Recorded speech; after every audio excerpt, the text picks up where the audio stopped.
বিসমিল্লাহির রহমানির রহিম। পেঁপে আসলে একটি খুবই স্বাস্থ্যকর একটা ফল, যেটিতে অনেক গুণাগুণ আছে। পাশাপাশি ভিটামিন এও আছে, ভিটামিন সিও আছে। এটা খাওয়ার কারণে অনেক গুণাগুণের মধ্যে অন্যতম হলো এটা ডায়াবেটিস নিয়ন্ত্রণে সহায়তা করে।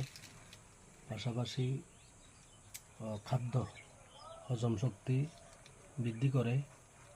এছাড়া আরও অনেক গুণাগুণ পেঁপের মধ্যে রয়েছে। এটা আমার নিজের গাছের পেঁপে। সবাইকে এই স্বাস্থ্য পরিবেশ বজায় রাখার জন্য বেশি বেশি পেঁপে খাওয়ার, বাগান করার পাশাপাশি